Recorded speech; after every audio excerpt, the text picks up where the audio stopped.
আমার নবী কয় আমার আবু বকর তো পূর্ণিমার চাঁদের মতো সুন্দর। আবু বকর এত কালো হয়ে গেল কেন, এত কালো হয়ে গেল কেন? আবু বকর কয় ইয়া রাসূলুল্লাহ কিছু না একটা সাপ আমার পায়ের গোড়ালিতে আঘাত করেছে, একটা সাপ আমার পায়ের জন্য এর চেয়ে বড় উত্তম বন্ধু আর হইতে পারে না। এজন্য সাহাবীরা আমার নবীজির সামনে এসে আমার নবীজির এক নজর দেখে যাইতেন, বারবার দেখে দেখে চলে যাইতেন। কেন দেখতে আসছো, কি বলতে আসছো? ইয়া রাসূলুল্লাহ কিছু বলতে আসি নাই নবী গো, আপনার চেহারা মোবারকটা এক পলক দেখতে আসছি। কারণ আপনার চেহারা দেখলে দিলে শান্তি পাওয়া যায়, আপনার চেহারা মোবারক দেখলে দিলে শান্তি পাওয়া যায়। আল্লাহ আপনাকে এমন ভাবে বানাইলো ইয়া রাসূলুল্লাহ, এক কাপ দুধ যদি আপনার সামনে প্রেজেন্ট করা হয়, শত শত সাহাবীরা ক্ষুধার যন্ত্রণায় খাবার নাই, ইয়া রাসূলুল্লাহ এক কাপ দুধ থেকে শত শত সাহাবীরা দুধ পিলাই দিয়েছেন। ইয়া রাসূলুল্লাহ আপনার এক পেয়ালা দুধ থেকে এক জাররা পরিমাণ দুধ কমে নাই। আপনার দুধের পেয়ালায় আল্লাহ এত বরকত দেয়, সাহাবীরা আপনার চেহারার দিকে তাকাই থাকে, ওদার যন্ত্রণায় কানা চায় না, পিনা চায় না, কিছু চায় না, চাই শুধু আপনার চেহারায়ে মুস্তাফা।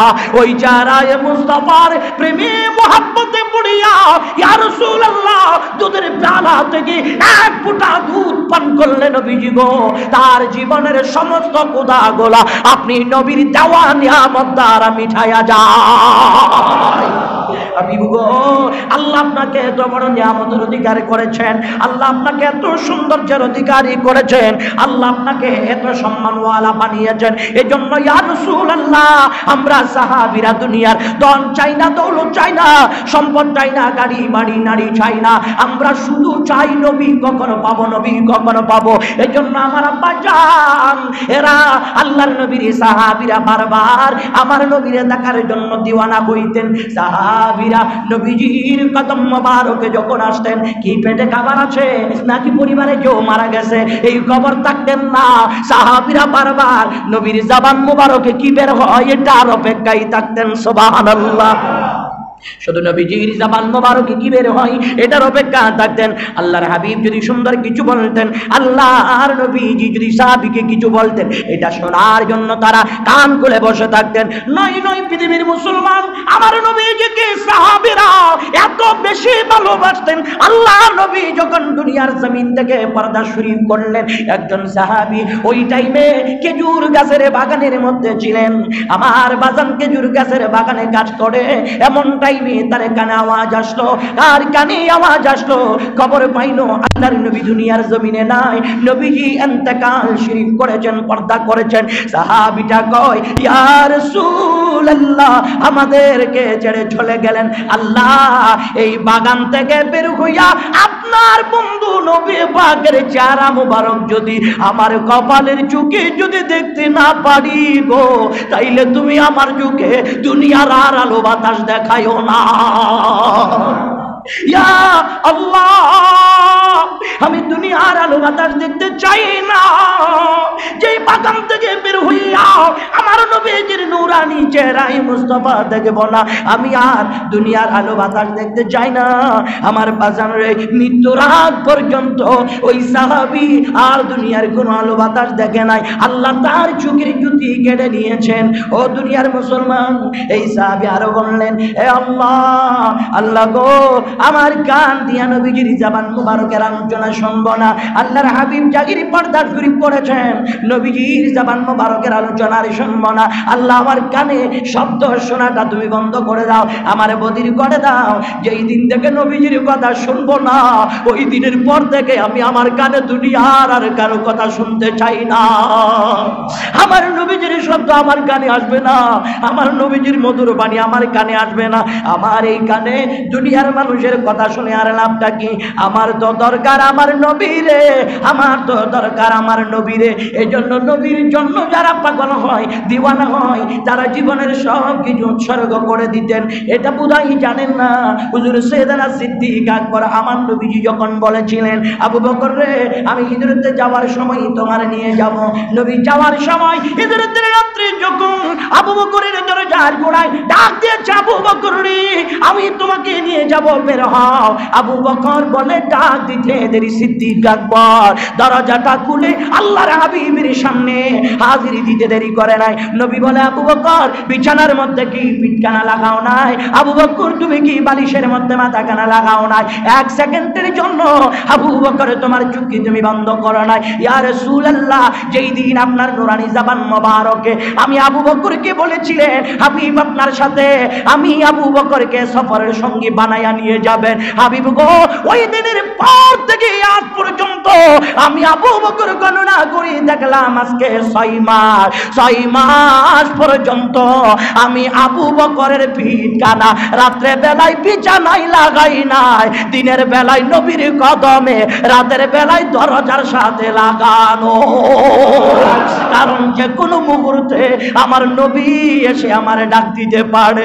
ইয়া রাসূলুল্লাহ, ওই জন্য আমি ঘুমাই নাই। ইয়া রাসূলুল্লাহ, আল্লাহ তাআলা যদি নসিবে ঘুম লিখা থাকে আমার নবীজির সাথে গিয়ে আমি পরকালে ঘুমাইব, এই নবী প্রেমে সিদ্দিক আকবর ঘুম হারাম করেছেন। জানের মায়া করে নাই, প্রাণের মায়া করে নাই। আমার বাজান গুহায় ঢুকলো, আবু বকর প্রথমে ঢুকতেন, আবু বকর প্রথমে ঢুকতেন, সিদ্দিক আকবর কেন প্রথমে ঢুকতেন? নবীজি আগে যদি ঢুকেন সাপ বিষাক্ত পোকামাকড় আপনাকে আঘাত করবে। ইয়া রাসূলুল্লাহ, আপনার আঘাত শরীরে লাগার আগে আমি আবু বকরের কলিজায় লেগে যাবে। শরীরের জামা কাপড়গুলি টুকরো টুকরো করে ছিঁড়ে ছিঁড়ে 26টা গর্ত বন্ধ করেছেন। একটা গর্তের মুখ বন্ধ করবার পারে নাই, পা দিয়ে বন্ধ করে রেখেছেন। আমার বাজান নবীজি সিদ্দিক আকবরের কুলে মাথা মোবারক রেখেছেন। আবু বকরের এক ফোঁটা পানি জোগাড় পড়ে গেছে। আমার নবী কয়, আমার আবু বকর তো পূর্ণিমার চাঁদের মতো সুন্দর, আবু বকর এত কালো হয়ে গেল কেন? এত কালো হয়ে গেল কেন? আবু বকর কয়, ইয়া রাসূলুল্লাহ, কিছু না, একটা সাপ আমার পায়ের গোড়ালিতে আঘাত করেছে, একটা সাপ আমার পায়ের গোড়ালিতে আঘাত করেছে। আবু বকরকে নবীজি বলে, আবু বকর পা সরাও, পা সরাও, নবীর কথা মানাটা ফরজ। আবু বকর পা সরাই না। আবু বকর কয়, ইয়া রাসূলুল্লাহ, পা যদি গর্তের মুখ থেকে সরাই নে সাপ বের হইয়া আমার নবীজিরে আঘাত করবে, এটা আমি সইতে পারবো না। আমার নবী কয়, আবু বকর রে গর্তের মুখ থেকে পা কানা সরাও, আমি তোমার ওষুধ লাগাইয়া দেই, পেরেশানি নাই, টেনশন নাই। আল্লাহর নবীর তুতু মোবারক লাগাই দিছে। সিদ্দিক আকবরের শরীরের 20 কানা পানি হইয়া গেছে। আমার নবীজির নুরানি তুতু মোবারকের মেডিসিনের পাওয়ার কত বেশি দুনিয়ার জমিনে। ডাক্তারি ডিসপেন্সারিতে যদি কোনো মেডিসিন থাকে 1 বছর 2 বছর এটা এক্সপায়ার ডেট থাকে, এরপরে চলে যায়। আল্লাহর নবী বলে, আবু বকর রে আমার কদম, তোমার কদমে আমি নবী লালা মুবারক লাগাই দিলাম। আবু বকর এটার এক্সপায়ার ডেট কতদিন থাকবে জানোনি? কিয়ামত পর্যন্ত আমার উম্মতকে যদি কেউ সাপে কামড়ায়, কোন সাপে যদি আমার উম্মতকে কামড়ায়, তোমার বংশ দিয়া যদি কেউ থাকে, তোমার বংশের মানুষ যদি সাপে কামড়ানো উম্মতের শরীরে হাত বুলাই দেয়, আমি নবীর দুধু মুবারকের বরকতে, সিদ্দিক আকবরের বরকতে 20 পানি হইয়া যাইবে। কিয়ামত পর্যন্ত আবু বকর রে তোমার বংশ দিয়ে যদি কেউ আসে, ওই বংশের মানুষ সাপে কামড়ানো মানুষের শরীরে হাত মালিশ করে দিলে আল্লাহ তাকে মৃত্যু থেকে জিন্দা করে দিবে। সুবহানাল্লাহ, তার শরীরের বিষগুলো পানি করে দিবে। ওই দিকে না, আমি বলার জন্য চেয়েছিলাম সাহাবায়ে কেরামের ভিতরে রাসূল প্রেম এত বেশি ছিল, ওনারা জীবনের সবকিছু আল্লাহর রাসূলের জন্য উৎসর্গ করে দিতেন। সুবহানাল্লাহ, কিছুই চাইতেন না, সব কিছু নবীর কদমে তারা উৎসর্গ করে দিতেন। ওনারা একটাই চায়, সব কিছুর বিনিময় আল্লাহর হাবিবের আশিক হতে চায়, নবীর কদমে কবুল হতে চায়, নবীকে রাজি করতে চায়, নবীর জন্য জানকে কুরবান দিতে চায়। পৃথিবীতে সব মানুষকে রাজি করা যায়, এই রাজি হওয়াতে আমি সাহাবীর কিছু আসে আর যাই না। সাহাবীরা বলে আমার আসে আর যাই যদি আল্লাহ তার রাসূল খুশি হয়। সুবহানাল্লাহ, আরেকটু জোরে বলুন না সুবহানাল্লাহ। আজকে সেই সাহাবায়ে কেরাম নবীজিকে যেভাবে ভালোবেসেছেন, ওই ভালোবাসা আমাদের দিলে নাই বিদায় তো আজকে অশান্তি এত বেশি হচ্ছে। যদি সাহাবীদের মতো নিজের ছেলে মেয়ে পুত্র পরিবার পরিজন সবকিছু ত্যাগ করে শুধু রাসূলকে ভালোবাসতে পারতাম, তাইলে দুর্গতি আসতো না, আল্লাহর রহমতেই বর্ষণ হইতো, ঠিক কিনা? নবীজিকে এত দেখেছেন, নবীজিকে এত মেনেছেন, নবীজিকে এত কাছ থেকে চেনার চেষ্টা করেছেন। সাহাবীরা কয়, আল্লাহর হাবিবকে আমরা এতভাবে দেখেছি, নবীজির ইন্তেকাল শরীফের পরে আল্লাহর নবীর গোটা দাড়ি মোবারক পেকেছে, গোটা চুল মোবারক পেকেছে। আমরা সাহাবীরা সেটাও গনে গনে দেখলাম। আল্লাহর নবী 63 বছর হায়াতে জিন্দেগিতে নবী যখন পর্দা শরীফ করেছেন, সাহাবীরা বলতেছে আমার নবীর দাড়ি আর চুল মিলে 20টা পেকেছেন। সুবহানাল্লাহ! কত কাছ থেকে নবীকে তারা ফলো করেছেন, চিন্তা করে দেখুন কত কাছ থেকে নবীজিকে তারা চিনেছেন।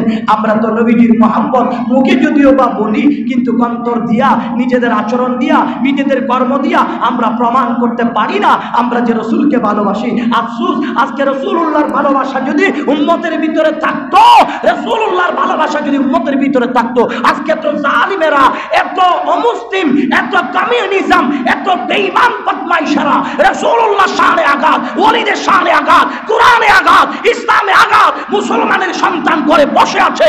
এটা দ্বারা প্রমাণ হয় আমরা রাসূলুল্লাহর আশিক নয়, রাসূলের আশিক ওরা যারা নবীর জন্য জান দিত দ্বিধাবোধ করে না, ঠিক কিনা? আওয়াজ বলেন না, ঠিক কিনা?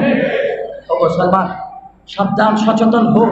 এখন যেভাবে ষড়যন্ত্র শুরু হয়েছে, আমার মনে হয় অচিরেই মুসলমানের উপর এমন নিধনযোগ্য কর্মকাণ্ড বুলডোজার চালাবে, ঘরে বসে থাকাও সম্ভব হবে না।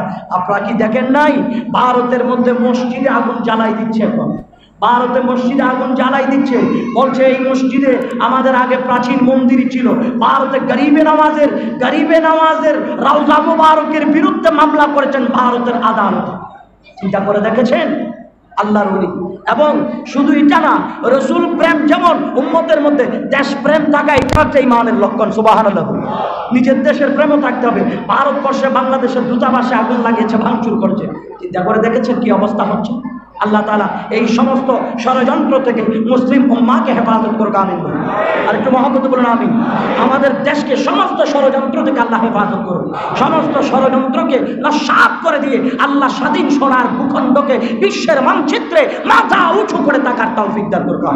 ও মুসলমান, সচেতন হন। যে কোনো মুহূর্তে আহলে সুন্নাত ওয়াল জামাতের পক্ষ থেকে, মুসলিম উম্মাহর পক্ষ থেকে বড় বড় কর্মসূচির নির্দেশনা আসবে, অপেক্ষায় থাকুন। আপনারা যে কোনো মুহূর্তে যেন ঝাঁপিয়ে পড়তে পারেন। আল্লাহ রাসূলকে ভালোবাসলে যেই মুহূর্তে দ্বীনের বিরুদ্ধে কথা বলবে, কোরআনের বিরুদ্ধে কথা বলবে, ইসলামের বিরুদ্ধে কথা বলবে, নবী ওলির বিরুদ্ধে কথা বলবে, ওই মুহূর্তে মুসলমান বলে আর ঘরে বসে থাকা, আওয়াজ বলেন, যাবে?